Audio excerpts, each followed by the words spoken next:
कहा तू क्या कर रहा है, पागल तो नहीं हो गया, ये एक नया पूरा नया प्लेटफॉर्म है, I don't think you should do it, wait करो पहले। अब वही दोस्त बोल रहे हैं कि क्या बात है यार, what a smart move, you know you did it in the right time. एक अलग मज़ा है टू बी द फर्स्ट। एक मेन स्ट्रीम एक्टर जब कुछ नया करता है और लोग इतना सराहते हैं तो एक दरवाजे खुल जाते हैं, एक दिशा खुल जाती है। अब बहुत सारे एक्टर्स हैं, बहुत सारे बड़े प्रोडक्शन हाउसेज हैं जो टाई अप कर रहे हैं और वो भी डिजिटल जा रहे हैं, and they doing you know interesting web series at a large scale, at large budgets, and I think this is just the beginning of a whole new era यार। एक नए दिशा में हमारी इंडस्ट्री जा रही है। सर एक कोई मेमोरेबल कमेंट मिले हो आपको, अप्रिशिएट ऐसा कुछ? एक्चुअली क्या होता है, मेरे घर के बाहर, बंगले के बाहर यंगस्टर्स हमेशा रहते ही हैं फ़ोटो खिंचाने के लिए। तो नॉर्मली मैं जब बाहर जाता हूँ तो माया भाई, चंदू भाई, कुछ ऐसा काल काल काल करके चिल्लाते हैं। नॉर्मली एक कोई कैरेक्टर के नाम से चिल्लाते हैं। आजकल ऐसा हो गया, जब मैं बाहर निकलता हूँ तो लोग धवन, विक्रांत धवन ऐसे चिल्लाते हैं, जो कैरेक्टर का नाम है मेरा इनसाइड एज में। तो 2-3 हफ्तों में ही इतना बढ़िया रिस्पॉन्स मिला है। अच्छा, हम सब लोगों को कोई अंदाज़ा ही नहीं था, क्योंकि 196 देशों में अमेज़ॉन रिलीज़ कर रही है और हम एक दूसरे से पूछते थे कि ये 196 देशों में ना क्रिकेट जानते हैं लोग और ना हमको जानते हैं, कौन देखने वाला है। लेकिन जब लोगों ने देखना शुरू किया, जब ट्रेंड के रिकॉर्ड्स आने लग गए कि इस लेवल पे लोग सराह रहे हैं, तो वाकई बहुत मज़ा आ गया। Sunday night Monday morning prime day जैसे माना जाता है, इन्होंने रिलीज़ की 12 बजे रात को। 12 बजे रात को जब रिलीज़ हुई तो हमने सबने एक दूसरे को ऑल द बेस्ट, एक हमारा ग्रुप बना हुआ है व्हाट्सएप पे, उस पर ऑल द बेस्ट सब कर रहे थे। सुबह उठा, ग्रुप देखा तो नॉन स्टॉप इतने सारे मैसेजेस, क्या हुआ, अरे सर बहुत हिट हो गया है, अच्छा सर ट्रेंड हो रहा है। मैंने कहा वेरी गुड सर, आप भी ट्रेंड हो रहे हो। मैंने कहा अच्छा चलो वेरी गुड ट्रेंड हो रहे हो। नहीं सर, आप वर्ल्ड वाइड ट्रेंड हो रहे हो। मैंने कहा क्या, ये कैसे हो गया? तो फिर जब देखा और इतना रिस्पॉन्स मिला लोगों से, जेन्युइनली दिल से अच्छा लगा जब आपका काम अप्रिशिएट करते हैं लोग और आपके लिए अच्छे परफॉर्मेंस के लिए कमेंट्स आते हैं। मुझे बहुत अच्छा लगा। सर हमारे देश में बहुत सारे गेम है, जैसे कबड्डी हो गई और फुटबॉल अभी बहुत ही रिसेंटली बहुत अच्छा जा रहा है, पर क्रिकेट ही क्यों आपने चुना ऐसा वेब सीरीज़? ये थोड़ी बहुत फिक्सिंग की दुनिया के बारे में है ना, तो इसका जो मैच फिक्सिंग है, बेटिंग है, स्पॉट फिक्सिंग है, जो गेम बिहाइंड द गेम है, उसके बारे में विक्रांत धवन जो किरदार मैं निभा रहा हूँ इसमें, ये जो है ये एक मैच फिक्सिंग की दुनिया का बादशाह है। इसके लिए एक वर्क ऑफ आर्ट है जो ये कर रहा है कि वो हर क्रिकेटर को कैसे कंट्रोल करे, वो हर स्थिति को कैसे कंट्रोल करे। अब उसके लिए वो कहीं पैसे का इस्तेमाल करता है, कहीं सेक्स का इस्तेमाल करता है, किसी को ल्योर करता है पावर से, किसी को इंटिमिडेट करता है, ब्लैकमेल करता है, डराता है, धमकाता है। वो सबको चेस के प्यादों की तरह, शतरंज के प्यादों की तरह खेलने की कोशिश करता है, मोहरों की तरह खेलने की कोशिश करता है। तो ये कैरेक्टर और ये दुनिया सिर्फ एक लीग क्रिकेट की दुनिया में फिट होती है, तो उस हिसाब से हमने किया। सर जैसे इनसाइड एज एक रियल फ्रिक्शन स्टोरी है, तो क्रिकेट के पीछे की जो बातें होती है उसके अंदर बताई गई है, तो आप कितना मानते हैं उसमें कितने सारी सच्चाई है कि जिसमें दिखाई गई है? क्या है, रिसर्च बहुत हुआ है और जब मैंने रिसर्च पढ़ा तो मैं भी झटका खा गया कि ये ऐसे होता है, फलाने ने ऐसे किया, ये ऐसे होता है। अब जब हमने जैसे बुकीज़ ने जो बातें कही हैं, जो फिक्सिंग करने वाले लोग हैं, जो पुलिस वाले हैं जिन्होंने इन्वेस्टिगेशंस की हैं, जब इन सब की बातें सुनी और हमने रिसर्च देखी, पढ़ी, करण इंशो ने बहुत रिसर्च किया, तब मैं शॉक हो गया कि ऐसे भी होता है। थोड़ा सा झटका भी लगा क्योंकि मैं एक बहुत बड़ा क्रिकेट फ़ैन हूँ, थोड़ा दर्द भी हुआ कि इस तरह से गेम बिहाइंड द गेम चलता है। पॉलिटिकली करेक्ट आंसर अगर मैं इस सवाल का दूँ तो ये है कि दुनिया रियल है लेकिन किरदार काल्पनिक है। आप इसके ऊपर जो समझना है समझ लो। ओके सर, आपने जैसे कि कहा कि फैंस आपको अलग अलग नाम से चिल्लाते, आपके बाहर खड़े होके, कार्ल फ्रॉम क्रिस 3 या माया डोला हो जाए, शूटआउट लोखंडवाला, आपके एक कैरेक्टर ऐसा आपका जो आपके जहन में बहुत करीब हो, आपका फेवरेट हो, एक कोई कैरेक्टर? यार कैरेक्टर्स तो आप एंजॉय करते हो जो आप करते हो, लेकिन जो पहली पिक्चर होती है ना, पहले प्यार की तरह, वो सबसे स्पेशल होती है। तो कहीं ना कहीं आप उसको हमेशा याद करते हो तो मुस्कुराहट आ जाती है चेहरे पे, यादें आती हैं कि आपने अपनी जर्नी कैसे शुरू की। तो कंपनी मेरे लिए हमेशा मेरी सबसे स्पेशल फिल्म रहेगी। और सर साथिया की बात करें तो क्योंकि साथिया से साथिया भी एक इम्पॉर्टेंट फिल्म रही है मेरे करियर में। आई लव्ड इट एंड जितनी मेरी फीमेल फैंस हैं सब मुझे डांटते रहते हैं कि आप लव स्टोरी क्यों नहीं कर रहे हो। तो अब मैंने ये भी मन बना लिया है कि एक लव स्टोरी तो करनी है।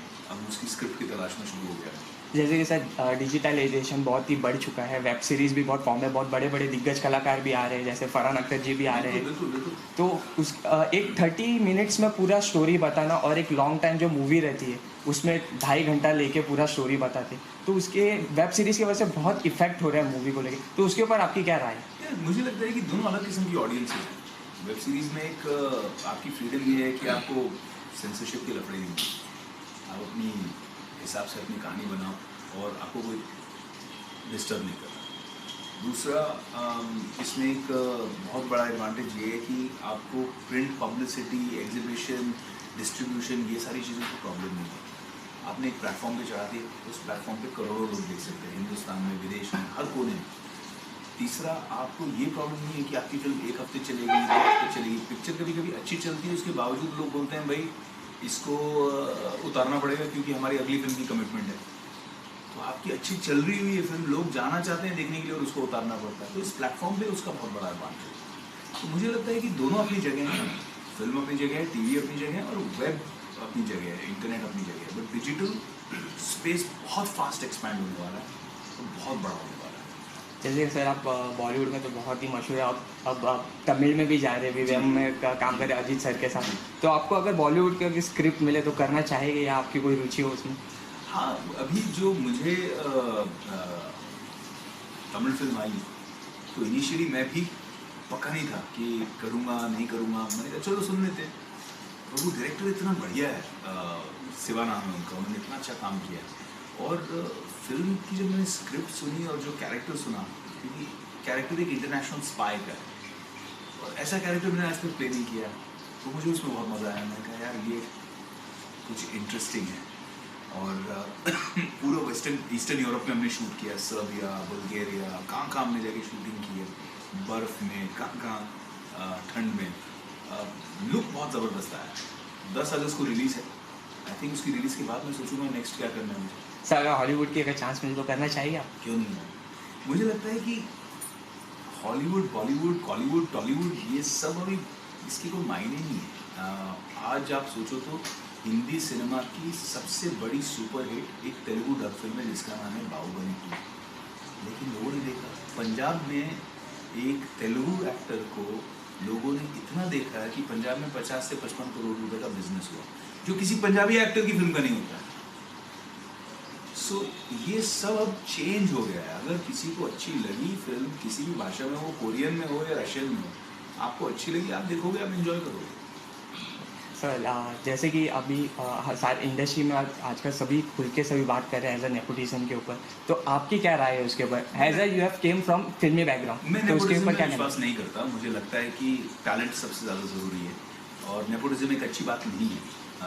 अपना एग्जांपल अगर मैं दूं तो जब मुझे इंडस्ट्री में आना था, मेरे पिताजी ने मुझे कहा कि बेटा ये दस्तूर है, फादर बेटे को लॉन्च करता है, मैं फिल्म प्रोड्यूस करूँगा और आपके लिए हम एक स्पेशल फिल्म बनाएंगे। तो मैंने पिताजी को कहा कि विद ऑल ड्यू रिस्पेक्ट, हाथ जोड़ के थैंक यू, लेकिन मैं ये नहीं चाहता, मैं खुद स्ट्रगल करूँ। तो सुरेश सर ने आपको कोई एडवाइस दी थी या हाँ, कुछ ऐसा? उन्होंने मुझे एडवाइस दी कि मत करो स्ट्रगल बहुत डिफिकल्ट है।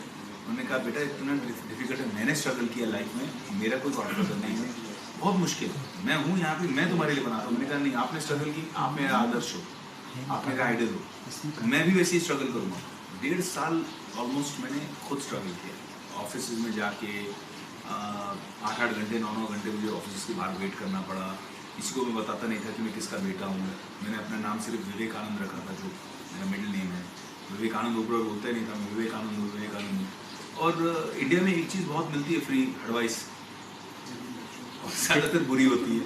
तो लोग बोलते थे कि आप मत करो काम, छोड़ दो एक्टिंग, नौकरी कर लो, IT सेक्टर में बहुत अच्छा हो रहा है, वहाँ पे काम शुरू कर दो। ऐसी एडवाइस मुझे अभी भी याद है, लेकिन जितना लोग ऐसे बोलते थे मैं और अपना मन बनाता था कि आई विल डू इट। पिताजी कितना बोलते थे, आई यू श्योर, ओके, स्ट्रगल कर रहा है, टफ इतना है, मेंटली इतना रिजेक्शन फेस करना, यू ओके। मैंने कहा अगर मैंने ये फेस करके पार कर लिया ना, तो मैं लाइफ में कुछ भी फेस कर सकता हूँ। और कंपनी हुई और मेरे मेरिट पे हुई और टैलेंट पे हुई। टैलेंट की वजह से अवार्ड जीते, नाम हुआ, काम आज करियर बना। तो I think talent is the most important thing. Nepotism में मैं विश्वास नहीं करता। सर कोई अगर छोटा मैसेज देना चाहिए स्ट्रगलर्स जो न्यू कमर्स आना चाहते हैं, स्ट्रगल कर रहे हैं? मैं यही एक मैसेज देना चाहूँगा कि कुछ भी परमानेंट नहीं है, ना सक्सेस परमानेंट है ना फेलियर परमानेंट है। फेल हुए तो ये मत सोचना अरे यार सब खत्म हो गया, मैं फेल हो गया, वो भी परमानेंट नहीं, वो भी गुजर जाएगा। और सक्सेस मिल गई तो ये भी मत सोचना अब मेरा सब हो गया भैया, अब तो मैं रॉक कर रहा हूँ। ठीक है, फेलियर में फेलियर को एक्सपीरियंस करो, सक्सेस में सक्सेस को एंजॉय करो। फेलियर से सीखो, सक्सेस को एंजॉय करके आगे बढ़ो। सिंपल है life. Sir is it true क्या इनसाइड एज 2 में भी आप काम करने जा रहे हैं? वो प्लानिंग चल रही है? वो बता नहीं सकता क्योंकि वो एक थोड़ा सा secret suspense. Okay sir, lastly अपने फैन को या क्या मैसेज देना चाहिए आप? बस ढेर सारा प्यार देना चाहूँगा। आप लोग इतना सपोर्ट करते हो, इतना प्यार दिया है, इनसाइड एज को इतना आपने सराहा है, उसके लिए thank you so much. I love you all. 15 अगस्त आ रहा है। हम अपने देश के शहीदों को, वीरों को साल में सिर्फ 2 बार याद करते हैं, 26 जनवरी को या 15 अगस्त को। उनकी कुर्बानी के गाने सुनते हैं, टीवी प्रोग्रामिंग देखते हैं, थोड़ा जय हिंद करते हैं और फिर बाकी के साल भूल जाते हैं। मेरी यही आपसे गुजारिश है, रिक्वेस्ट है सभी फैंस, सभी दर्शक से कि अब सिर्फ जय हिंद बोलो मत, थोड़ा जय हिंद जियो। So thank you sir, best of luck for So, I need